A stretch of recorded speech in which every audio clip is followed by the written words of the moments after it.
السلام علیکم، welcome to ڈن سٹوریز چینل۔ کہانی شروع کرنے سے پہلے ہمارے چینل کو سبسکرائب کریں اور بیل بٹن دبا کر تمام ویڈیو نوٹیفیکیشنز آن کر لیں۔ کسی دوسری محفوظ جگہ پہنچتے ہی مجھ سے فوراً رابطہ قائم کرنا۔ ڈھاکہ شہر کے قریب کسی چھوٹی آبادی مثلا نارائن گنج وغیرہ ہرگز نہ جانا۔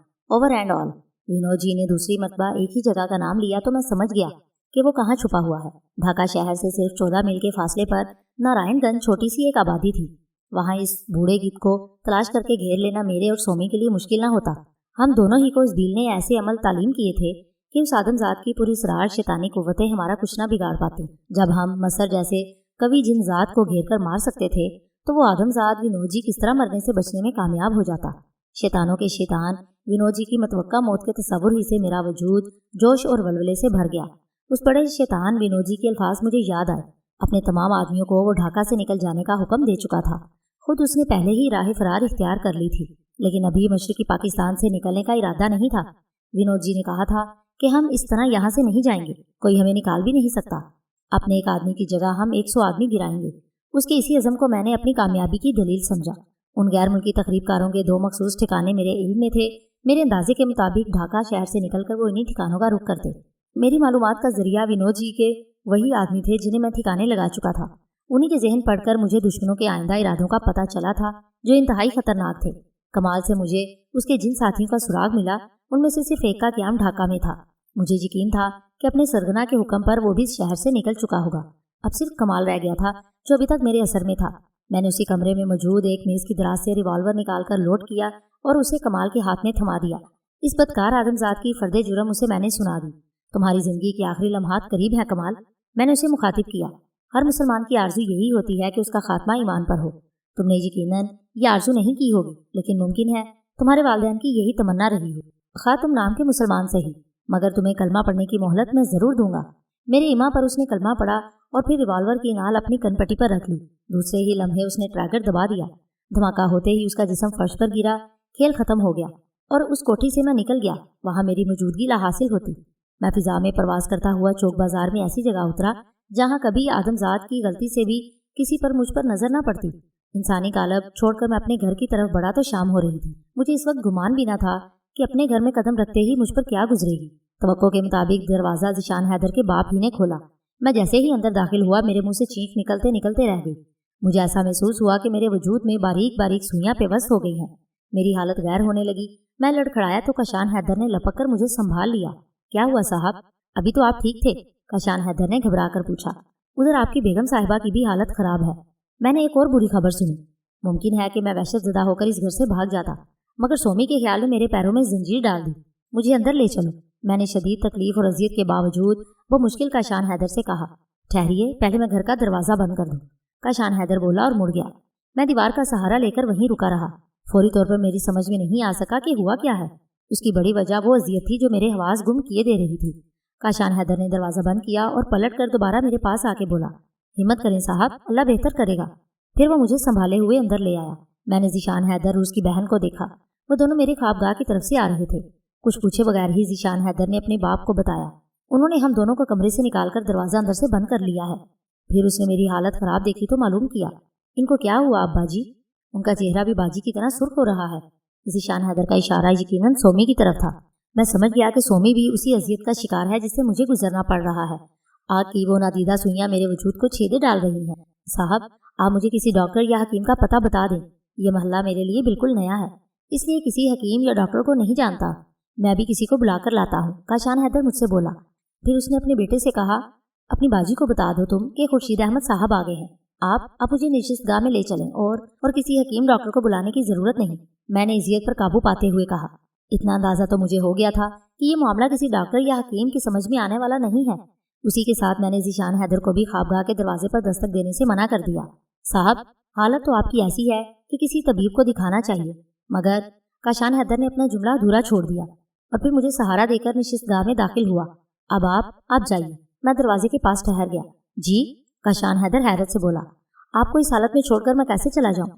میں نے بڑی مشکل سے اپنے غصے پر قابو پایا اور کہا، اکیلا، مجھے اکیلا چھوڑ دیں۔ یہ کہتے ہوئے میرے لہجے میں سختی بھی آ گئی۔ کشان حیدر حیران سا ہو کر واپسی کے لیے مڑا۔ جیسے ہی اس نے نشست گاہ کے دروازے سے باہر قدم رکھا، میں نے دروازہ بند کر دیا۔ कभी कभी नेकी गले भी पड़ जाती है। यही मेरे साथ हो रहा था। स्वामी ने उस घर से निकलने की खातिर जो तरीका अपनाया था उसी पर अमल करने के लिए मुझे तन्हाई की जरूरत थी, मगर काशान हैदर मेरी जान ही नहीं छोड़ रहा था। निशिस्तगाह की तरफ बढ़ने से पहले ही मैंने मालूम कर लिया था कि स्वामी अब इस घर में नहीं है। स्वामी के वजूद की मखसूस खुशबू वहाँ नहीं थी। दरवाजा बंद करते ही मैंने इंसानी कालिब छोड़ दिया और उस घर से फरार हो गया। हम जिन जादों को एक दूसरे की बू पर पहुंचने में देर नहीं लगती, वो मुझे फिजा में ऊंची परवाज करती हुई नजर आ गई। इस घर की हदूद से निकल आने के बावजूद अभी तक मेरे हवास पूरी तरह बहाल नहीं हुए थे। अजियत में अलबत्ता कमी आ चुकी थी। मुझे अपने करीब देखकर सोमी बोली, तेरी ही वजह से ए अलीलेश मुझे उस घर में इतनी देर रुकना पड़ा कि तुझको फरार की राह समझा दूं। जैसे ही मुझे घर में तेरे वजूद की खुशबू महसूस हुई, मैं फिर वहां ना रुकी। आदमजादों से खुद को छुपाने के लिए बड़े जतन करने पड़ते हैं और सब्र भी। वहां से फरार होने के लिए तन्हाई जरूरी थी। मजबूरन मुझे कमरे से ज़ीशान हैदर और अमीना को निकालना पड़ा। मुमकिन है इस पर उन्हें बुरा भी लगा हो, मगर मैं क्या करती। सोमी की हालत से मैंने अंदाजा कर लिया कि इसमें बड़ी कुव्वत बर्दाश्त है। लेकिन ऐ सोमी, ये अचानक हुआ क्या? मैंने अपने हवास पर काबू पाते हुए सवाल किया। तेरे आने से कुछ ही देर पहले आग की सुइयां मेरे वजूद में उतरने लगी, सोमी बताने लगी। मैं उस वक्त सहन में थी। अमीना की नज़र मुझ पर पड़ गई। वो बावर्ची खाने में जा रही थी। मुझे लड़खड़ाते कदमों से ख्वाबगाह की तरफ जाते देखकर वो मेरी तरफ भागी और अपने भाई और बाप को भी आवाज़ देकर बुला लिया। उन्होंने मुझे ख्वाबगाह में पहुंचाकर मसहरी पर लिटा दिया। वो मेरी बिगड़ती हुई हालत देखकर तशवीश में मुब्तला थे कि क्या करें। मुझे तेरा ख्याल था कि तू आ जाए तो मैं वहां से निकलूं। फिर जब दरवाजे पर दस्तक हुई तू घर में आ गया। तेरी खुशबू मैंने महसूस कर ली तो ज़ीशान हैदर और उसकी बहन को कमरे से निकालकर दरवाजा अंदर से लगा लिया कि वो मुझे गायब होते ना देख सके। मुझे मालूम था कि जब तू मुझे घर में ना पाएगा तो वहां रुकेगा नहीं। किसी न किसी तरह उन आदमजादों की नज़र से बचकर तू भी मुझ तक पहुंच जाएगा। सोमी की आवाज़ से नकाहत झलकने लगी। खुद मुझे भी कमजोरी और नकाहत का एहसास हो रहा था। अजियत अब तकरीबन खत्म हो चुकी थी। नीचे परवाज करते हुए दम लेने की गर्ज से हम पेड़ों के एक झुंड पर उतर गए। अब हम शहर से बाहर निकल आए थे। कुछ देर सस्ताकर मैंने ही सोमी को मुखातिब किया। ये समझ में नहीं आया कि हम दोनों पर ये वार किसने किया। मुझे तो ये किसी आदमजादी की हरकत लगती है ए अलीलेश। सोमी ने अपने ख्याल का इजहार किया। कौन हो सकता है वो आदमजाद? मैं सोच में पड़ गया। फिर मैंने कहा, हमारी दुश्मनी तो सिर्फ एक आदमजाद से है और वही पूरी सरार शैतानी कुव्वतों का मालिक है। लेकिन उसने किस तरह हमारा पता लगा लिया? वो तो इस वक्त ढाका शहर में है भी नहीं। ए अलीलेश, अगर तेरा इशारा उस काफर आदमजाद विनोद जी की तरफ है तो जिस तरह फासले हमारे लिए कोई अहमियत नहीं रखते, तो ऐसे शैतानों के लिए भी उसकी कोई हैसियत नहीं। सोमी जवाब में बोली, मुझे मेरे बाप इसबील ने बहुत अरसे पहले एक ऐसा अमल तालीम किया था कि ऐसा कोई वार करने वाले आदमजाद का सुराग लगाया जा सकता है। उस अमल का वक्त रात को इशा के बाद है। जब हमें उस आदमजाद का पता चल जाएगा तो फिर हम उसे सजा भी दे सकते हैं। मैं तो कुछ और ही सोचकर घर की तरफ लौटा था, मगर हम एक और ही अजाब में गिरफ्तार हो गए। ये कहकर मैंने सोमी को अब तक की कारगुजारी से आगाह कर दिया। उसमें खासी देर लग गई और हर तरफ अंधेरा फैल गया। उस काफिर आदमजाद को घेरने के लिए हमें कम से कम आज की रात तो सब्र करना ही पड़ेगा। ए अलीलेश, सोमी ने पूरी रुदात सुनकर कहा, हम पर अचानक वार किया गया है और हम घर से बेघर हो गए हैं। हमें अभी ये भी खबर नहीं कि वार किसने किया, क्यों वार किया, ये भी हमें नहीं मालूम। उसकी वजह से तुझ पर भी कमजोरी का गलबा है और मैं अभी पूरी तरह संभली नहीं हूँ। फिर ये कि हमारे घर में कुछ आदमजाद भी आबाद हैं, उनको भी अपनी तरफ से मुतमईन करना पड़ेगा। वो आखिर कब तक बंद कमरों से हमारे निकलने का इंतजार करते रहेंगे? हम बड़ी ही अजब सूरत हाल में फंस गए हैं। ऐ सोमी, तुझे तो पता है अगर मजबूरी ना होती तो मैं आदमजादों को अपने घर में लाकर ना बिठाता। हाँ पता है मुझे, सोमी बोली। ईशा में अब देर ही कितनी है। अमल के विर्द और सब कुछ तफसील के साथ मालूम हो जाने में ज्यादा वक्त नहीं लगेगा। सोमी ने मुझे इत्मीनान दिलाया। तो फिक्र न कर ए अलीलेश, जरूरत पड़ी तो हम इसबील के पास चलकर उससे मशवरा कर सकते हैं। मेरी ढारस बन गई। फिर ईशा का वक्त हुआ तो सोमी ने अमल का विर्द शुरू कर दिया। मैं उसके करीब ही मौजूद था। उसने ठीक ही कहा था, अमल करने और जरूरी मालूमात के हसूल में देर ना लगी। उसकी हंसी मेरे लिए ताजुब खेज ही थी, सो मैंने वजह पूछ ली। चल ए अलीलेश, अब घर चलते हैं कि अब कोई खतरा नहीं रहा, सोमी ने हंसते हुए कहा। जो कुछ मुझे सोमी ने बताया उस पर हंसा तो मैं भी, मगर गुस्सा भी आया। देख ए अलीलेश, जिन पर कोई एहसान करते हैं उन पर गुस्सा नहीं करते। नादानिस्तगी में ऐसा हुआ है और इसका तदारुक मुमकिन है, सोमी ने मुझे समझाया। मेरा गुस्सा ठंडा हो गया और मैं सोमी के साथ चौक बाजार में अपने घर आ गया। मैं निशिस्तगाह में और सोमी ख्वाबगाह में चली गई। निशिस्तगाह और ख्वाबगाह के दरवाजे तकरीबन एक साथ खुले। अब मैं और सोमी इंसानी काल्बों में थे। दरवाजे खुलने की आवाज़ उन आदमजादों के लिए जैसे खुशी का पैगाम साबित हुई। काशान हैदर, उसका बेटा और बेटी तीनों ही लपक कर करीब आ गए। हमारी वजह से किसी ने भी अब तक खाना नहीं खाया। अमीना सोमी की खैरियत दरियाफ्त करने लगी और काशान हैदर मुझसे मुखातिब हुआ। साहब, अब कैसी तबीयत है? अल्लाह का शुक्र है कि अब ठीक हूँ, मैंने जवाब दिया। आप माने ना माने, मुझे ये असेबी चक्कर मालूम होता है, लेकिन घबराए नहीं। काशान हैदर बोला। बस 3 दिन की बात है। आज ज़ीशान की वालदा ने असर और मगरिब के दरमियान जो वजीफ़ा पढ़ना शुरू किया है, इंशाअल्लाह उसका असर तीसरे दिन जाहिर हो जाएगा। फिर इस घर में कोई असेब दाखिल नहीं हो सकेगा। आप दोनों मियाँ बीवी की अचानक अलालत का सबब मुझे तो यही मालूम होता है। कल असर की नमाज पढ़कर वो यही वजीफ़ा पढ़ेंगी। साहब, आपसे मैं यही बात तो करना चाहता था, मगर मोहलत ही नहीं मिली। सुबह आप जल्दी चले गए, फिर आए भी तो ज़्यादा रुके नहीं। मुझसे तो ज़ीशान की वालदा ने कल रात ही कह दिया था कि वजीफ़ा शुरू करेंगी। हमारे मरहूम सुसर ने उन्हें यह वजीफ़ा बताया था। खुद मरहूम भी असेब ज़दा घरों को जिन्नाती असरात से पाक साफ कर देने में बड़ी महारत रखते थे। उन्होंने सिर्फ अपनी बेटी को इस वजीफे की इजाज़त दी थी। एक ही सांस में काशान हैदर ने वो रुदात बयान कर दी जो मुझे पहले ही सोमी से मालूम हो चुकी थी। ज़ीशान हैदर की माँ पर्दा नशीन थी, इसलिए वो मेरे सामने ना आई। मेरा ध्यान इसीलिए उसकी तरफ नहीं गया। मैं उसे एक बेज़रर सी औरत समझा था। कभी कभी ऐसे ही गैर अहम नजर आने वाले आदमजाद भी हमारे लिए अजाब बन जाते हैं। वो उधेड़ उमर आदमजादी कि जिसकी सूरत भी मैंने नहीं देखी थी, मुझे और सोमी को उसने इंतहाई अजियत में मुब्तला कर दिया था। उसके अमल का असर उसी वक्त बरकरार रहा जब तक मगरिब की अजान न हो गई। हम उससे बेखबर ही रहे, वरना घर पहले लौट आते। असर ये हुआ कि उसने हमें आदमजाद जानकर हम पर यह एहसान किया कि हमारा घर असेब या जिन्नात के असर से साफ हो जाए, पाक हो जाए। मुझे और सोमी को उस पर हंसी आई थी। नादान की दोस्ती जी का जंजाल शायद इसी को कहते हैं। वो आदमजादी जो वजीफा जिन्नात को इस घर से भगाने के लिए पढ़ रही थी, उसके लिए जगह की कैद भी थी। 3 दिन उसी जगह वक्त की पाबंदी के साथ वजीफा पढ़ा जाता तो असर करता। सोमी ने मुझे ये सारी बातें तफसील से बता दी थी। उस हफ्तात से फ़र्क ये सिर्फ पड़ा कि विनोद जी के खिलाफ मैं और सोमी उसी रात कोई कदम न उठा सके। उसे भी मैंने अल्लाह की कोई मसलहत जानकर सब्र कर लिया। सोमी को और मुझे आराम की ज़रूरत थी, सो इस रात हम जल्दी सो गए। सुबह हुई तो हम ताज़ा दम उठे। अब किसी किस्म की कमज़ोरी या नकाहत महसूस नहीं हो रही थी। हमने रात के वक्त नारायणगंज जाने का फैसला किया, क्योंकि दिन में और बहुत से ज़रूरी काम अंजाम देने थे। सोमी को मैंने अपने आइंदा इक़दामात से आगाह कर दिया। चलते वक्त सोमी ने मुझे ताकीद की, ऐ अलीश, तुझे हर हाल में असर से पहले घर लौट आना है, ताकि वो आदमजादी दोबारा हमें मुश्किल और अजियत में गिरफ्तार न कर दे। मैंने उसे यकीन दिलाया कि बर वक्त आ जाऊँगा और फिर घर से निकल आया। डिप्टी डायरेक्टर इंटेलिजेंस बदरुद्दीन मुझे अपना मुंतजिर मिला। मैं अब मकसूद के कालिब में था। कमाल की जगह मुझे एक और चपड़ासी नजर आया कि बड़े सरकारी अफसरान किसी चपड़ासी के बगैर खुद को अधूरा समझते हैं। वो मुझे अपने साथ लिए CID ऑफिस के कॉन्फ्रेंस रूम में आ गया। वहाँ पहले ही से तकरीबन दर्जन भर अफराद जमा थे। बड़ी सी एक मेज़ के दोनों तरफ कुर्सियाँ पड़ी थी। इस मीटिंग की सदारत बदरुद्दीन को करना थी।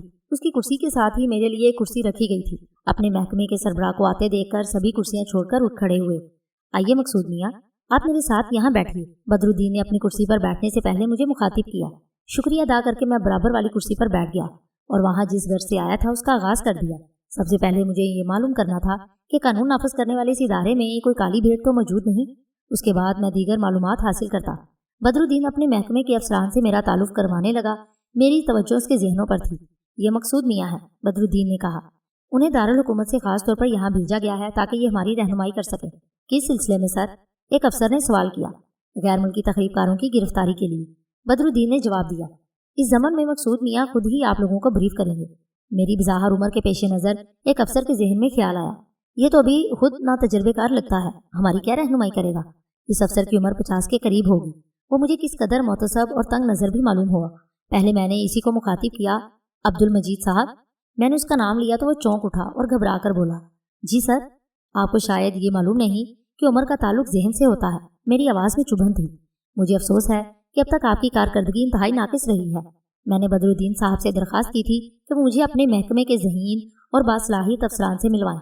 आप बदकिस्मती से उस मेयार पर पूरा नहीं उतरते। ऐसी सूरत में आपकी मौजूदगी इस मीटिंग के लिए ज़रूरी नहीं। तासुब की जो हवा इन दिनों चली हुई है, उनसे भी आपका जहन मुतासिर है। ऐसे हसास इदारों में आप जैसे नापुख्ता जहन के अफराद को नहीं होना चाहिए। ये बहरहाल आपके महकमे का अंदरूनी मामला है। मैं इसमें मुदाखलत करना ज़रूरी नहीं समझता। आपसे कहीं ज़्यादा ज़हीन और जिम्मेदार तो वो अफसर है जो बराबर वाली कुर्सी पर बैठा है। उम्र में ये आपसे कम से कम भी 10-15 साल छोटा होगा। सबकी नज़रें अकबर अली की तरफ उठ गईं। मैंने उसी की तरफ इशारा किया था। अब्दुल मजीद बौखलाकर बगलें झांकने लगा। मैं क्योंकि उन सब के लिए अजनबी था, इसी सबब मेरे अल्फाज का ज़्यादा असर हुआ। वो सभी मुझसे मरूब नजर आने लगे। उसी वक्त बदरुद्दीन बोल उठा, मकसूद मियाँ, आप फरमाएं तो SSP अब्दुल मजीद को इस मीटिंग में शामिल ना किया जाए। मुझे वाज़ेह अल्फाज में जो कहना था कह चुका था। बेवकूफ़ बदरुद्दीन के सवाल ने इसीलिए मुझे बेमज़ा किया, मगर खुद पर मैंने काबू रखते हुए इकरार में सिर्फ इतना कहा, जी हाँ। भरी मीटिंग में अपनी सबकी पर अब्दुल मजीद जज्बस तो हुआ, लेकिन अपने अफसर आला के हुक्म पर उसे अपनी कुर्सी छोड़ना ही पड़ी। इन अफसरान में मुझे कोई काली भेड़ दिखाई ना दी। मैं उनके जहनों का अच्छी तरह जायजा ले चुका था। आप हजरत को यकीनन मालूम है कि गैर मुल्की तकरीबकार बड़ी तादाद में यहाँ घुस आए हैं। मैंने कहना शुरू किया। उनके अज़ाइम का अंदाज़ा लगाना भी गालिबन आपके लिए मुश्किल नहीं होगा। हुकूमत के खिलाफ होने वाले मुजाहरों में इन्हीं मुल्क दुश्मनों का हाथ है। इसके लिए उन्होंने जराइम पेशा अफराद को इस्तेमाल किया था, मगर अब सूरत हाल बदल चुकी है। एक के बाद दीगरे मुजरमों के 2 मुनज़्ज़म गिरोह गिरफ्त में आ चुके हैं। इस बाब में IG नूरुल इस्लाम की कारकर्दगी लाज़मन काबिल तहसीन है। इसके बावजूद मामला सिर्फ यहीं ख़त्म नहीं होता। मुसद्दका इतलात के मुताबिक इस वक्त ढाका शहर में एक भी गैर मुल्की तकरीबकार मौजूद नहीं, लेकिन अभी उनके मकामी एजेंटों पर हाथ नहीं डाला जा सका। उनकी तादाद भी कम नहीं है। कुछ मकामी एजेंट ऐसे हैं जिन पर आपको शुबा हो चुका है और उनकी निगरानी जारी है। उसके खिलाफ अब तक कोई आपको सबूत नहीं मिल पाया, इसलिए कोई कार्रवाई अमल में नहीं आई। उसकी बड़ी वजह उनका बाअसर होना भी है। SP अकबर अली ने उन मकामी एजेंटों में से 2 अफराद को शुबे की बुनियाद पर ज़ेरे हिरासत लेने की इजाज़त चाही थी, लेकिन ऐसा ना हो सका। मैंने दानिस्ता बदरुद्दीन का नाम नहीं लिया क्योंकि ये उसी की हमाकत थी। इस पर बदरुद्दीन पहलू बदलने लगा। उसे मैंने नज़रअंदाज कर दिया और अपनी बात जारी रखी। आप लोगों को इसका इल्म यकीनन नहीं होगा कि सरहद पार से असला स्मगल होकर यहाँ पहुँच चुका है। ये असला उन्हीं मकामी एजेंटों के जरिए तालिब इल्मों को तकसीम किया जाने वाला था। SP अकबर अली ने 1 हफ्ते पहले जिन 2 मुश्तबा अफराद को गिरफ्तार करना चाहा था, अगर उन्हें भी पकड़ लिया जाता तो उनके कब्जे से गैर कानूनी असले का बड़ा ज़खीरा मिलता, फिर किसी सबूत की ज़रूरत पेश नहीं आती। इस शहर में ऐसे 6 मकामी एजेंट हैं। उनकी कोठियों में सरहद पार से स्मगल किया जाने वाला असला भी मौजूद है। उनमें से 2 तो अकबर अली की नज़र में आ चुके हैं। बकिया 4 अफराद की निशानदही की जा सकती है। उन्हीं 6 अफराद की निगरानी में बकिया तमाम एजेंट सरगर्म अमल हैं। मैं आप हजरात के सरबराह डिप्टी डायरेक्टर बदरुद्दीन साहब से ज़ाती तौर पर यह दरख्वास्त करूँगा कि इस ऑपरेशन की तमाम तर जिम्मेदारी SP अकबर अली के सुपुर्द कर दी जाए और बकिया अफसरान अकबर अली की मुआवनत करें। ये कहकर मैंने बदरुद्दीन की तरफ देखा। जो भी आपने फरमाया है मकसूद मियाँ, उसी के मुताबिक कार्रवाई की जाएगी। बदरुद्दीन मेरी सवालिया नज़रों के जवाब में फ़ौरन बोला, आप उन 6 मकामी एजेंटों की निशानदेही करें। आज ही उन्हें हिरासत में ले लिया जाएगा। आखिरी अल्फाज अदा करते हुए उसका लहजा पुरजोश हो गया। उनमें से 2 अफराद तो पहले ही SP अकबर अली की लिस्ट पर हैं। बकिया 4 मकामी एजेंटों के नाम पते मैं खुद SP को लिखवा दूंगा, मैंने कहा। फिर अपनी बात जारी रखते हुए मैं मजीद बोला, मकामी एजेंटों से कता नज़र मुख्तलिफ महकमों के कुछ बड़े सरकारी अफसरान को भी गैर मुल्की दुश्मन अपने मकासद के असूल की खातिर आलाकार बनाते रहे हैं। उनके खिलाफ सबूत और शवाहिद जमा करना भी आपके महकमे की जिम्मेदारी है। ये वो अफसरान थे जिनसे सरोज के ताल्लुकात रह चुके थे। मैं सिर्फ उनके नामों, ओहदों और महकमों के बारे में आपको ब्रीफ कर सकता हूँ। सबूत और शवाहिद इकट्ठे कर लेने के बाद सूबाई या मरकजी वजारत दाखिला से राब्ता कायम किया जा सकता है। फिर आपको इन सरकारी अफसरान के खिलाफ कोई कार्रवाई करने में दुश्वारी नहीं होगी। ये कहते ही मैंने इसी मीटिंग में मौजूद एक और ज़हीन और मस्तद अफसर मंजूर अहमद शेख का नाम लिया। मेरा ख्याल है कि शेख साहब को ये जिम्मेदारी सौंप दी जाए। उसकी वजह यह है कि शेख साहब निडर आदमी हैं, ना ये जानिबदारी से काम लेंगे, ना किसी तरह का दबाव कबूल करेंगे।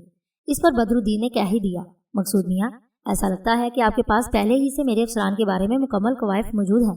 शेख साहब वाकई एक जिम्मेदार अफसर हैं। मुझे ये जानकर खुशी हो रही है कि मेरे महकमे में ऐसे अफसरान मौजूद हैं जो आपके मियार पर पूरे उतर सकते हैं। मंजूर अहमद शेख उमर और ओहदे में अकबर अली से बड़ा था। दोनों ही ने अपनी जगह से उठकर बारी बारी मेरा शुक्रिया अदा किया।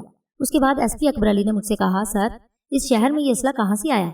इस सिलसिले में भी यकीनन आप हमारी रहनुमाई कर सकते हैं। इससे कुछ हासिल नहीं होगा अकबर अली, मैंने बेतकल्लुफी से जवाब दिया। वजह यह है कि तुम्हारे महकमे के दायरा इख्तियार से ये मामला बाहर है। हमारी इतलात के मुताबिक मुल्क के इस हिस्से में सरहद पार से आने वाले असले के 2 बड़े ज़खायर मौजूद हैं। वहीं से ये असला ढाका पहुंचा है। मरकजी हुकूमत उसके लिए दूसरे ज़राए बरोकार लाने वाली है, तभी इन दोनों बड़े ज़खायर तक पहुंचना मुमकिन है। उसी के साथ आइंदा भी असले की दरामद रोकी जा सकती है। Thank you sir, Akbar Ali कहकर अपनी निशिस्त पर बैठ गया। मुझे सिर्फ अकबर अली और मंजूर अहमद शेख से तफसीली गुफ्तगू की ज़रूरत है। आप मीटिंग बर्खास्त कर सकते हैं, मैंने बदरुद्दीन से धीमी आवाज़ में कहा। ये गुफ्तगू इन दोनों अफसरान से बारी बारी आपके कमरे में हो जाएगी। बहुत मुनासिब है मकसूद मियाँ, बदरुद्दीन जवाब में बोला और मीटिंग बर्खास्त कर दी। अकबर अली और मंजूर अहमद शेख को उसने रोक लिया था। मैं इन तीनों के साथ कॉन्फ्रेंस हॉल से निकल आया। वहाँ से बदरुद्दीन के कमरे में आकर मैंने पहले मंजूर अहमद शेख को ही बुलवाया। सबब ये कि मुख्तलिफ महकमों के बड़े अफसरान की फहरिस्त ज़्यादा तवील नहीं थी। ये इम्कान भी था कि उन सरकारी अफसरान के अलावा और दूसरे भी विनोद जी का आलाकार बनते रहे हों, लेकिन मुझे उसका इल्म नहीं था। अगर सुनीता की तरह मुझे आनंद का जहन पढ़ने में भी कामयाबी हासिल हो जाती तो और बात थी। ज़मीर फरोश सरकारी अफसरान तक पहुँचने के लिए तकरीबकारों ने यकीनन और भी ज़राए आजमाए होंगे। मुझे तो सिर्फ उन अफसरान का इल्म था जिनसे सरोज मिलती रही थी। बदरुद्दीन की मौजूदगी में वो फहरिस्त मैंने मुकम्मल करवा दी। इस अरसे में बदरुद्दीन से मैंने ताकीद कर दी थी कि वो चाय वगैरह मंगवाने के लिए अपने चपरासी तक को अंदर नहीं बुलवाएगा। शेख साहब, गालिबन आपको ये हिदायत करना ज़रूरी नहीं कि इस मामले में इंतहाई राजदारी से काम लिया जाए। किसी भी सरकारी अफसर को शुबा नहीं होना चाहिए کہ وہ زیر نگرانی ہے۔ محکمے کے بااعتماد اور ذمہ دار افراد سے آپ کام لیں۔ بدرالدین صاحب یقیناً آپ کی حوصلہ افزائی کریں گے۔ میں نے آخر میں منظور احمد شیخ سے کہا، آپ کو مایوسی نہیں ہوگی سر؟ منظور نے مجھے یقین دلایا۔ وہ میرے اشارے پر اٹھ کر کمرے سے نکل گیا تو بدرالدین کہنے لگا، مقصود میاں اب تو میں آپ کے لیے چائے منگوا لوں؟ چائے پینے کی آپ کو شاید زیادہ ہی عادت ہے۔ میں مسکرایا۔ منگوا لیں، مگر اسی کے ساتھ چپڑاسی کو حکم دیں کہ وہ چائے لے کر آنے سے پہلے دروازے پر دستک ضرور دے۔ آپ جیسے افسران کو ایسے معاملات میں بہت محتاط ہونا چاہیے۔ بس آج اتفاق اسے میرا چپڑاسی نہیں آیا اور پی اے نے دوسرے چپڑاسی کا بندوبست کر لیا، ورنہ آپ شاید ایسا نہ کہتے۔ مقصود میاں آپ کی نظر خاصی تیز معلوم ہوتی ہے، آپ نے چپڑاسی کی تبدیلی کو بھی محسوس کر لیا۔ بدرالدین بولا۔ مجھے اس کی حماقت پر ہنسی آ گئی۔ وہ احمقوں کی طرح میری طرف دیکھنے لگا تو میں نے کہا، آپ کا چپڑاسی کمال اب کبھی ڈیوٹی پر نہیں آئے گا؟ جی، مگر کیوں؟ اس لیے کہ کوئی دوسری دنیا سے واپس نہیں آتا۔ کیا اس کا انتقال ہو گیا؟ لیکن کل تک تو وہ بالکل ٹھیک تھا، آپ نے بھی اسے دیکھا ہوگا۔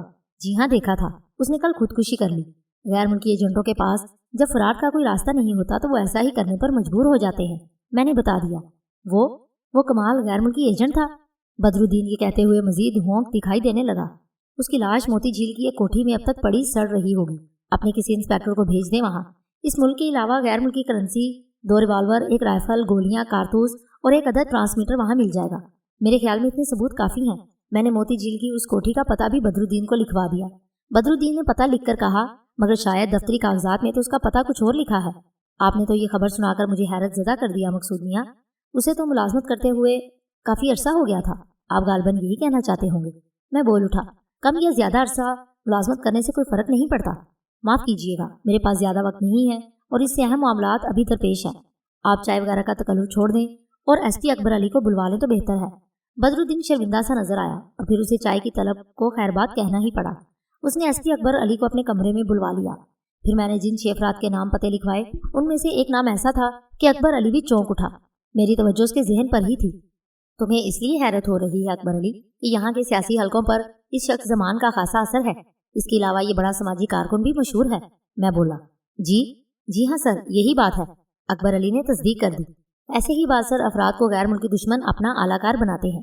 یہ کہہ کر میں نے بدرالدین کو مخاطب کیا، مجھے معلوم ہے پہلے بھی آپ نے اکبر علی کو ان میں سے 2 افراد کو زیر حراست لینے کی اجازت اس لیے نہیں دی تھی کہ دونوں ہی اثر و رسوخ والے اور معروف آدمی تھے۔ اب اچھی طرح سمجھ لیجئے کہ کسی کے ساتھ بھی کوئی رعایت یا نرمی نہیں ہوگی، سوال ہی نہیں پیدا ہوتا مقصود میاں۔ بدرالدین کہنے لگا، جب غیر ملکی اسلحہ برآمد کر لیا جائے گا تو پھر رعایت یا نرمی کیسی؟ خدا حافظ کہتے ہی میں اٹھ کر کھڑا ہو گیا۔ بدرالدین بھی اپنی کرسی سے اٹھا تو میں نے کہا، آپ بیٹھیے، اکبر علی مجھے باہر تک چھوڑ آئیں گے۔ پھر کب تشریف لائیں گے مقصود میاں؟ بدرالدین نے مجھ سے ہاتھ ملاتے ہوئے پوچھا۔ جب ضرورت محسوس ہوئی تو آ جاؤں گا، میں نے جواب دیا اور اکبر علی کے ساتھ اس کمرے سے نکل آیا۔ اکبر علی احتراماً میرے پیچھے پیچھے چلنے لگا تو میں نے اسے ساتھ چلنے کو کہا اور پھر ایک راہداری سے گزرتے ہوئے بولا، اول تو یہ معاملہ ایسا ہے کہ کوئی بھی بااختیار شخص اس میں ملوث نہیں ہوگا۔ اس کے باوجود کسی طرف سے مداخلت ہو تو دبنے کی ضرورت نہیں۔ سر، آپ کی پشت پناہی میرے لیے کافی ہے، میں ان کو کسی سے رابطہ قائم کرنے کا موقع ہی نہیں دوں گا۔ اکبر علی کی آواز پرجوش تھی۔ اچھا اب تم جاؤ اور آپریشن کی تیاری کرو۔ میں نے ایس پی کو رخصت کر دیا اور سی آئی ڈی آفس کی عمارت سے باہر آ گیا، ہرچند کہ میں نے وہاں ایک لمحہ بھی ضائع نہیں کیا، پھر بھی 1 گھنٹے سے زیادہ لگ گیا۔ ایک جن زاد ہو کر میرے لیے یہ کوئی مشکل کام نہیں تھا کہ میں آدم زادوں کی مدد کے بغیر جو چاہتا کر لیتا۔ ایسا نہ کرنے کی اصل وجہ وہ حکم تھا جو بچپن ہی سے ہمارے عالم ہم کو دیتے آئے ہیں کہ آدم زادوں کے معاملات میں مداخلت کرنے سے حتی الامکان گریز کیا جائے۔ سو میں اسی پر عمل پیرا تھا۔ اسی حکم کے مطابق میں نے کبھی حد سے تجاوز نہیں کیا۔ میری یہ کوشش یہی ہوتی کہ وہ خود اپنے معاملات نمٹا لیں اور جہاں بے بس نظر آئیں ان کی مدد کر دی جائے۔ یہی بے بسی صوبائی وزیر داخلہ کے بھتیجے شہاب الدین کے سلسلے میں اس تھانے دار کو پیش آنے کا امکان تھا جس نے شہاب الدین کو گرفتار کیا۔ میرے اندازے کے مطابق شہاب الدین اب تک جاگ چکا ہوگا۔ میں نے اس پر گہری نیند مسلط کر دی تھی۔ تھانے دار کو آج عدالت میں اس کا چالان پیش کرنا تھا۔ عدالت میں وہ اپنے جرائم کا اعتراف کر لیتا تو پھر کوئی مسئلہ باقی نہ رہتا۔ ایسے مجرم اکثر عدالت کے روبرو پولیس کو دیتے ہوئے بیان سے مکر جاتے ہیں۔ وہ کہہ دیتے ہیں کہ ان کے وکیل یہ کہلوا دیتے ہیں کہ پولیس نے زبردستی تشدد کر کے ان سے یہ بیان لیا ہے۔ جب میں انسانی قالب سے نکل کر مطلوبہ تھانے میں داخل ہوا تو شہاب الدین نے ایک طوفان اٹھا رکھا تھا۔ وہ چینک چینک کر بتا رہا تھا کہ میں کون ہوں۔ تھانے دار تمام کاغذی کارروائی مکمل کر چکا تھا اور اب یہ جاننے کے بعد کہ شہاب الدین صوبائی وزیر داخلہ کا بھتیجا ہے تذبذب کا شکار تھا۔ مجھے کسی ایسی ہی صورتحال کی توقع تھی۔ سر، وہ کہہ رہا ہے کہ پورے تھانے کو معطل کروا دے گا، ایک اے ایس آئی نے تھانے دار کو آ کر بتایا۔ اسے حوالات سے نکال کر لاؤ۔ تھانے دار نے اے ایس آئی کو حکم دیا۔ ज़रा ही देर बाद शहाबुद्दीन को थानेदार के कमरे में लाया गया तो वो आपे से बाहर था। उसने आते ही थानेदार को भी धमकी दी, 1 मिनट में तेरी पेटी उतरवा दूंगा। अगर तू चाहता है कि तू ये वर्दी पहने रहे तो छोड़ दे मुझे, मगर तुम अपना इकबाली बयान लिखवा चुके हो। थानेदार थोड़ा नरम पड़ गया। इसके अलावा तुम्हें मौका पर रंगे हाथों गिरफ्तार किया गया है। कोई यानी गवाह अदालत में मेरे खिलाफ बयान नहीं दे सकता, शहाबुद्दीन बरहम आवाज में बोला। और आला कत्ल? थानेदार ने सवाल किया। क्या आला कत्ल गायब नहीं हो सकता? तू मुझे क्या सबक सिखा रहा है? कत्ल के वक्त क्या मेरी मौजूदगी कहीं और साबित नहीं की जा सकती? एक फोन करने दे मुझे, फिर खुद ही तू मुझे बेगुनाह साबित करने के लिए एड़ी चोटी का जोर लगा देगा। शहाबुद्दीन कहते हुए मेज की तरफ बढ़ा जिस पर टेलीफोन रखा था। यही वो लम्हा था कि जब मैंने शहाबुद्दीन के आगे बढ़ते हुए कदम रोक दिए। दूसरे ही लम्हे मैंने थानेदार को अपने असर में ले लिया। उसने सिपाहियों को हुक्म दिया, पकड़ लो इस बदमाश को और सीधा खड़ा कर दो। कोई भी क्यों ना हो, कानून सबके लिए एक है। शहाबुद्दीन ने गुस्से में आकर एक सिपाही पर हाथ छोड़ दिया और यही उसके हक में गजब साबित हुआ। थानेदार ने आवाज देकर मजीद सिपाहियों को बुला लिया। फिर शहाबुद्दीन को आटे दाल का भाव मालूम हो गया। थानेदार ने उसके जिस्म पर ऐसी जगह ज़रबे लगाई जो बाहर नजर न आई। शहाबुद्दीन के मुंह से चीखें निकल गई। हरामजादे, तू मेरी पेटी उतरवाएगा, पूरे थाने को मुअत्तल करा देगा। थानेदार ने आखिरी ज़रब लगाई और फिर अपने मातहतों को मुखातिब किया। हथकड़ी पहनाकर उसे पुलिस वैन में बिठाओ, जल्दी करो, इसका चालान मुझे आज ही अदालत में पेश करना है। मैंने सिर्फ इतना किया कि थानेदार को शहाबुद्दीन का चालान अदालत में पेश करते हुए किसी मरहले पर दुश्वारी न हो। मेरे जेर असर शहाबुद्दीन ने जब अदालत के रूबरू अपने जुर्म का इतराफ़ कर लिया तो फिर मैं वहाँ नहीं रुका। अदालत ने उसे जेल भेजने का हुक्म दिया था। दोपहर के 12 बजने वाले थे जब मैं इंसानी कालिब अपनाकर पुलिस हेड ऑफिस की इमारत में दाखिल हुआ। वहाँ मुझे खासी गहमा गहमी दिखाई दी। IG नूरुल इस्लाम मुझे अपने कमरे में ही मिला। तवक्को के मुताबिक उसने मुझे फौरन अंदर बुला लिया। कमरे में IG के 2 मातहत भी बैठे थे। मैंने फौरी तौर पर गहमा गहमी और IG की मसरूफियत का सबब मालूम कर लिया। कुर्सी पर बैठते ही मैं इसलिए IG से मुखातिब हुआ, आप अपनी मसरूफियात जारी रखें, मैं कुछ देर इंतजार कर सकता हूँ। अभी तलबा के मुजाहरे में तकरीबन 2 घंटे बाकी हैं, लेकिन इंतजामात तो पहले से हो जाना चाहिए। DIG जो मेरे बराबर वाली कुर्सी पर बैठा था उसने चौंक कर मेरी तरफ देखा। मैंने उसके जहन पर तवज्जो दी और बोला, ऐनुल हक साहब, आपने आज अपने बेटे को यूनिवर्सिटी जाने से रोक कर अच्छा किया।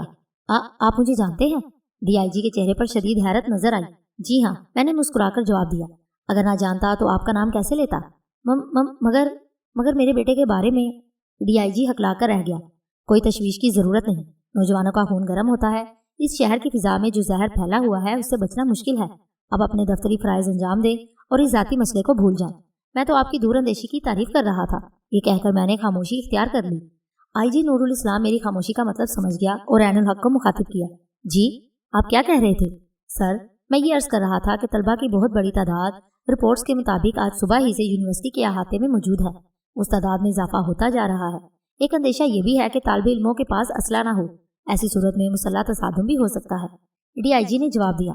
इस मौका पर मैं खामोश न रह सका और बोला, ऐनुल हक साहब, मैं इस ज़मन में आपको यकीन दहानी करा सकता हूँ कि तलबा की अक्सरियत गैर मुसल्लह होगी। चंद तलबा अगर मुसल्लह हुए भी तो वो ये हमाकत नहीं करेंगे। दरअसल तकरीबकारों को इतनी मोहलत नहीं मिल सकी कि वो तालिब इल्मों को असला तकसीम करने में कामयाब हो जाते। IG ने कुछ जाने बूझे बगैर ही मेरी तायद कर दी। फिर कहा, तलबा को यूनिवर्सिटी से बाहर आकर मुजाहरे से ना रोका जाए, अलबत्ता उन्हें मुंतशिर हो जाने के लिए वार्निंग जरूर दी जाती रहे। अगर वो हाई कोर्ट की तरफ बढ़ने की कोशिश करें तो उन्हें किसी कीमत पर ऐसा ना करने दिया जाए। बहुत बेहतर है सर, DIG ऐनुल हक बोला। पुलिस की नफरी तो इत्मीनान बख्श है। IG ने मालूम किया। यस सर, आपका हुक्म मिलते ही मौका पर पुलिस की नफरी भेजना शुरू कर दी गई है। उसके लिए हमने मुख्तलिफ थानों से भी राब्ता कायम कर लिया है। इंशाल्लाह नफरी कम नहीं पड़ेगी। यूनिवर्सिटी को घेरे में लिया जा रहा है।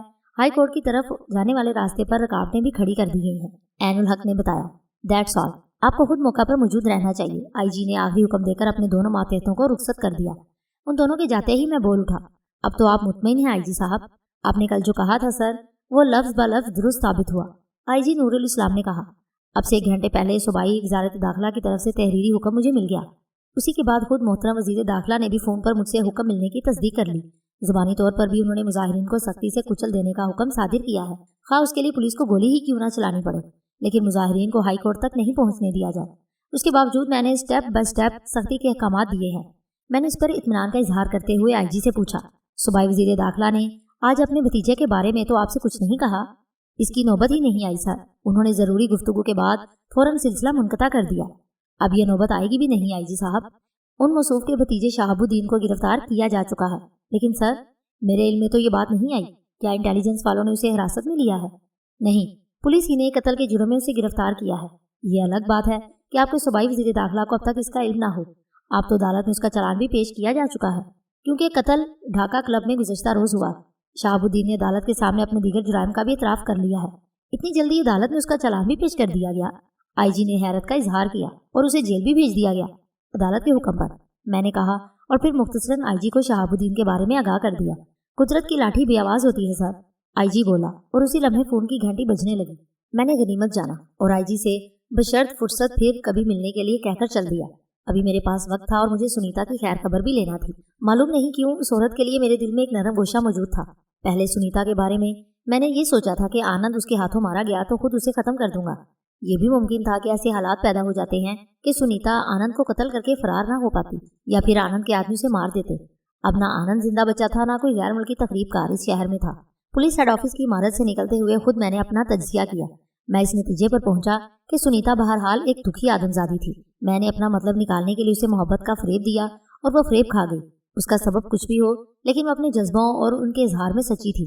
इस इम्कान पर भी मैंने गौर किया कि वो उसे विनोद जी के खिलाफ इस्तेमाल किया जा सकता है या नहीं।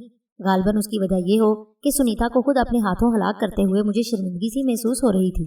कुछ दूर तक पैदल चलते हुए आखिर मैंने एक फैसला कर ही लिया। इस तरह शायद मेरे ज़मीर पर बोझ न रहता। बाबू बाजार के इस कोठे तक मुझे पहुंचने में देर न लगी कि जहां सुनीता से आखिरी मरतबा मुलाकात हुई। इंसानी कालब अपनाने से पहले उसे मैंने तलाश कर लिया। वो कहीं जाने के लिए तैयार हो रही थी। उसके कमरे में दाखिल होते ही मैंने बड़ी आहिस्तगी से दरवाज़ा अंदर से बंद कर लिया। फिर भी वो चौंक उठी और तेजी से मुड़कर दरवाजे की तरफ देखा। अब क्या देख रही है सुनीता, कि देखने को बचा ही क्या है। मैं इन अल्फाज के साथ ही जाहिर हो गया, तेरी आवाज़ तो सुखबीर से मिलती है और तू आया भी उसी की तरह है, मगर तेरा चेहरा क्यों बदला हुआ है? क्या तूने भी भेस बदलना सीख लिया? मेरे कितने चेहरे हैं सुनीता, ये तो खुद भी मैंने कभी याद नहीं रखा। तूने सिर्फ मेरा एक ही चेहरा देखा था। मैंने ठंडा सांस भरा। तू आज ये कैसी बातें कर रहा है सुखबीर? वो हैरान होकर बोली। ये जो चेहरा इस वक्त तुझे नजर आ रहा है, इसे लोग मकसूद मियाँ के नाम से जानते पहचानते हैं। मकसूद मियाँ? वही कि जिसके नाम से तूने अपनी बचत के लिए खसूसी एहतियारनामा हासिल किया था। हाँ वही मकसूद मियाँ, मैंने तस्दीक कर दी। फिर बोला, मगर मेरे तो और भी बहुत से नाम हैं। होंगे, मुझे उनसे कुछ लेना देना नहीं। वो मेरे करीब ही बैठ गई। मैं मुंडे पर बैठा था। तुझे मालूम है मैंने भी कितने नाम बदले हैं और चेहरा भी। अब सितारा बाई बनी हूँ। इन बातों से कोई फर्क नहीं पड़ता। मेरे लिए तो हर हाल में वही रहेगा जो है। मैं कौन हूँ जानती है तू? ये सवाल करते हुए मैंने उसकी तरफ देखा। क्यों नहीं जानती सुखबीर, क्यों नहीं जानती? सुखबीर है तू, और कौन होता? वो एक अदा से बोली। और अब? मैंने आवाज़ बदलकर पूछा। तू शायद मुझ पर यह जाहिर करना चाहता है कि मुख्तलिफ आवाज़ें बदल सकता है। वो अब भी मुझे सुखबीर ही मानने पर बज़िद थी। फिर कहने लगी, मैंने अब्दुल से आनंद का पता करवाया था, मगर वो बेवकूफ़ कुछ मालूम ना कर सका। कल गया था वो, कहने लगा कि दफ्तर बंद है। आज मैं खुद जा रही थी वहाँ। अब कहीं जाने की ज़रूरत नहीं रही सुनीता। मैं बोला, आनंद अब इस दुनिया में नहीं रहा। क्या? क्या तूने उसे मार दिया? उसने हैरत ज़दा आवाज़ में मालूम किया। हाँ वो मर गया, उसी के साथ और बहुत से मर गए। ढाका शहर में अब तेरे सिवा सरहद पार से यहाँ आने वाला और कोई नहीं रहा। कुछ मेरे हाथों जहन्नम में चले गए जो बाकी बच गए थे, और मैं उन्हें तलाश नहीं कर सका। बूढ़े शैतान विनोद जी के हुक्म पर ये शहर छोड़कर भाग गए। उस कमीने बुढ़े ने, जिसे तू अपने बाप की जगह समझती है, तुझे तलाश करके कत्ल का हुक्म दिया था, मगर नाकाम रहा। महबूब को तो जानती होगी तू? हाँ, लेकिन वो तो जैसवर में होता है। क्या कांता के बाद उसे यहाँ बुला लिया गया था? वो भी काम आ गया, मैंने बताया। उसी के साथ उसका पूरा गिरोह भी पकड़ा गया। महबूब ही को तेरे कत्ल की जिम्मेदारी सौंपी गई थी, क्योंकि वो तुझे पहचानता था। अपने साथ वो पुराने दुश्मनों को भी लेकर ढाका आया था जिन्होंने तुझे देखा था। तुझसे टक्कर लेकर अच्छा नहीं किया विनोद जी ने। सुनीता ने इजहार अफसोस किया। और तुझे उस पर कोई रंज नहीं हुआ कि उस गिद्ध ने तेरे कत्ल का हुक्म भी दिया था? ये तो होना ही था सुखबीर। उसने तवील सांस लिया। मुझे पहले ही इसका अंदाजा था। बागी हो जाने वालों के साथ ऐसा ही सलूक किया जाता है। अगर मैं भी विनोद जी की जगह होती तो ऐसा ही करती। ये इस खतरनाक खेल का हिस्सा है। उसके लहजे से अब तक विनोद जी के लिए एहतराम का तासुर खत्म नहीं हुआ था। फिर तूने सोचा क्या था? मैंने दरियाफ्त किया। वापसी के सारे दरवाजे तेरे लिए बंद हैं। तू अगर यहाँ से किसी तरह फरार होकर अपने मुल्क भी चली गई तो यकीनन वहाँ भी तुझे जिंदा नहीं छोड़ा जाएगा। तेरे गिर्द घंटाल ने रिपोर्ट दे दी होगी कि तू बगावत कर चुकी है। सोचना दिमाग का काम है सुखबीर। मैंने तेरे मामले में सिर्फ अपने दिल की आवाज़ सुनी। कल क्या होगा? अगर ये सोचती तो फिर तेरी ना रहती। तेरी खातिर मैंने सब कुछ त्याग दिया। ये तो तुझे सोचना था कि मुझे यहाँ से कहाँ ले जाएगा। दुनिया बहुत बड़ी है सुखबीर, हम कहीं भी चल सकते हैं। और अगर मैं तेरे साथ ना चल सकूं तो? मैंने असल बात कहने के लिए तमहीद बांधी। तो मुझे कहीं जाने की क्या जरूरत है? मैं तेरे संग संग रहूंगी। सुनीता, तू शायद ऐसा ना कर सके, तो फिर आजमा कर देख ले। उसके लहजे में सच्चाई थी। मैं जो सोचकर उसके पास आया था वो कहते हुए तजब्जुब का शिकार हो गया। चंद लम्हे खामोश रहकर मैंने उससे अपनी दानिश में आखिरी सवाल किया। ये बता सुनीता, कि एक तरफ विनोद जी हो और दूसरी तरफ सुखबीर, दोनों में से किसका साथ देगी तू? इस सवाल का जवाब तो तुझे पहले ही मिल चुका है। मैं तेरे साथ हूँ, विनोद जी के साथ नहीं। मैंने अपने सवाल को मजीद वजाहत के साथ बयान किया। अगर कोई ऐसा मौका आ गया कि तुझे मेरी वजह से विनोद जी के मुकाबिल आना पड़ा तो क्या इस पर तेरा हाथ उठ जाएगा? तू मेरे साथ इससे लड़ सकेगी? ये कहते हुए मैंने उसके जहन पर भी तवज्जो दी कि उसके झूठ और सच को परख सकूं। कुछ देर वो खामोश रही और कहने लगी, उसके लिए मुझे अपने माजी को भूल जाना पड़ेगा और मैं शायद ऐसा भी कर सकती हूँ। फिर कौन? विनोद जी। जो तेरा दुश्मन सो मेरा दुश्मन। उसके बाद पीछे मुड़कर नहीं देखूंगी मैंने ये फैसला किया था कि सुनीता से साफ साफ कह दूंगा कि उसे फरेब दिया था और मुझे इससे मोहब्बत नहीं थी। फिर शायद दिल बर्दाश्ता होकर खुदकुशी की राह अपना लेती। इसके सिवा कोई और रास्ता न रहा। मुझे ये तवक्को नहीं थी कि वो मेरी खातिर विनोद जी से भी नबूद आजमा होने की हिम्मत कर सकती है। मैंने अब तक दुश्मन का ये हथियार खुद उसी के खिलाफ इस्तेमाल किया था। सुनीता बहरहाल एक तरबियत याफ्ता इंतहाई खतरनाक औरत थी। मैं सोचने लगा कि ये खेल किस तरह जारी रखा जा सकता है। मुझे उसने सोचने दिया और टोका नहीं, लेकिन उसकी नजरें मेरी ही तरफ थीं। एक नतीजे तक पहुंचते ही मैंने मकसूद का कालिब छोड़ दिया। अरे तू चला गया क्या? वो चौंक कर बोली। नहीं, मैं तेरे ही पास हूँ। मैं दूसरे ही लम्हे सुखबीर के कालिब में जाहिर हो गया। तेरे पास बड़ी शक्ति है सुखबीर, तू पल भर में अपना चेहरा बदल सकता है। वो मरूब सी हो गई। सुनीता, अभी तू मुझे जानकर भी नहीं जान सकी। इसमें अभी तुझे बड़ा वक्त लगेगा। मैं दानिस्ता बोला। तूने कभी मुझे कुछ बताया ही नहीं। मेरे बारे में तो सब कुछ जान लिया तूने और मुझ पर भरोसा नहीं किया। उसकी आवाज में शिकायत थी। वजह थी इसकी। कुछ बता देता तो फिर तुझे तेरे प्यार पर विश्वास न आता। मैं जवाब में बोला। फिर इसे चेहरे का मेकअप खत्म कर देने को कहा। इतने दिन हो गए तेरा दर्शन किए हुए, अब मुझसे सब्र नहीं होता। वैसे भी अब ये स्वांग रचाए रहने की जरूरत नहीं रही। तुझे जिसकी तरफ से खतरा था वो भी इस शहर से भाग चुका है और उसके चेले चांटे भी। आज मैं तुझे अपने बारे में कुछ ऐसी बातें बताऊंगा जो पहले नहीं की। मेरे कहने पर सुनीता ने अपने चेहरे से मेकअप खत्म कर दिया। फिर मुस्कुराकर पूछा, अब दर्शन की प्यास बुझी? मैं उसे वारिफ्तगी के आलम में देखता रहा, लेकिन मेरे दिल पर कोई असर न हुआ। मकसद उसे अपने इश्क का यकीन दिलाना था। हाँ, तू मुझे क्या बताने वाला था? सुनीता ने मेरा हाथ थाम लिया। मैं इस धरती पर अकेला नहीं आया। मैंने गोया इंकशाफ किया। मेरे ही साथ आशा भी थी। आशा? वो कौन है? उसने हैरत से दरियाफ्त किया। मेरी ही तरह हिंदू मासबा की एक रुकन। मैंने जवाब दिया। वो भी दुर्गा देवी की दासी है।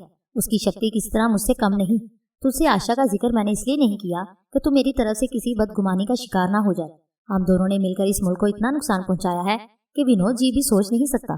पहले हमारा ख्याल यही था कि हमारी मंजिल एक है, मगर वक्त ने यह साबित कर दिया कि मैं और आशा गलत सोच रहे थे। विनोद जी अय्यार और कमीना निकला। उसने अपना उल्लू सीधा करने के लिए तेरे जरिए मुझे अपना अलाकार बनाना चाहा, फिर अपनी कमीनगी पर उतर आया। जिस तरह कांग्रेस दोगली है, उसके दो चेहरे हैं, इसी तरह विनोद जी भी दोगला साबित हुआ। सो हमने अपना रास्ता बदल दिया। उसी के साथ खबर मिली कि मुसलमानों को धोखा देने के लिए कांग्रेस की सरकार ने हमारे बड़ों पर सख्ती शुरू कर दी है। उधर उसी सरकार के एक नौकर विनोद जी ने मुझे खत्म करवाना चाहा। फिर मैं उसे यहाँ कैसे पनपने देता? तू क्यों उसके साथ थी? यूं तुझे जरूर होशियार कर दिया। अब हमारे बड़ों की तरफ से हमें हुक्म मिल चुका है कि हम कांग्रेस सरकार के पिट्ठू का बीज नाश कर दें। हम उसके लिए सारे हरबे आजमा रहे हैं। फैसला अब तुझे करना है कि तू इस खुली जंग में हमारा साथ देगी या नहीं। सुनीता ने अपना फैसला सुनाने में देर नहीं की और बोली, मेरा तो सब कुछ तू है सुखबीर। वैसे भी अब मेरा भारत सरकार से कोई ताल्लुक नहीं रहा। कांग्रेस और हिंदू महासभा के झगड़े से भी मुझे कोई दिलचस्पी नहीं। तू जो कहेगा मैं वही करूंगी। उसके बदले मुझे कुछ और नहीं, सिर्फ तेरा साथ चाहिए। रही आशा की बात, तो मुझे अपने प्यार पर भरोसा है। तू मेरे सिवा किसी और का नहीं हो सकता। मुझे ये भी तो पता है कि किसी औरत से तेरा कोई ताल्लुक मुमकिन ही नहीं। तूने अगर ऐसा किया तो तेरी शक्ति छिन जाएगी। अब तक तेरी शक्ति बरकरार है। ये भी तो इसी का सबूत है कि तेरा किसी से कोई ताल्लुक नहीं। फिर किसी आशा से मैं क्यों डरूं कि वो तुझे मुझसे छीन सकती है, या उससे तू प्रेम करता होगा। तुझे पहले ही बता देना चाहिए था। और पगले, ये भी सुन ले ओ पगली, ओ प्रेम दीवानी, कि वो मेरी बीवी बनकर एक ही घर में मेरे साथ रहती है।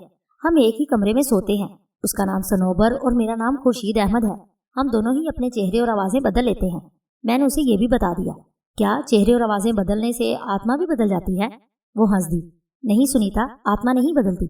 मैं उसकी तायद में बोला और कहा, अब तू मेरे साथ ही रहेगी। बोल चलेगी मेरे साथ? उसका चेहरा खिल उठा। तू किसी भी रूप में हो, मेरे मन की शांति के लिए ये भी बहुत है कि मैं तेरे साथ हूँ। तू अपना सामान समेट ले, मैं इतने में आशा को ये खुशखबरी सुनाकर आता हूँ, मैंने कहा। वो मुझे जानती है? सुनीता ने हैरत से पूछा। अच्छी तरह। मैं उसे बता चुका हूँ कि तू मेरी प्रेमिका है। जब तू होटल में था तो इस वक्त मैंने उसे नहीं देखा। वो कहाँ थी? मुझे मालूम था कि सुनीता ये सवाल जरूर करेगी, सो बोला, उसे मैं मगरबी पाकिस्तान में छोड़ आया। जब मैं ढाका से फरार होकर राजशाही चला गया था तो मुझे तलाश करती हुई आशा वहां आ गई। उसने मगरबी पाकिस्तान से यहाँ आते ही मेरा खोज लगा लिया। उसके पास अगर शक्ति ना होती तो मुझे तलाश न कर पाती।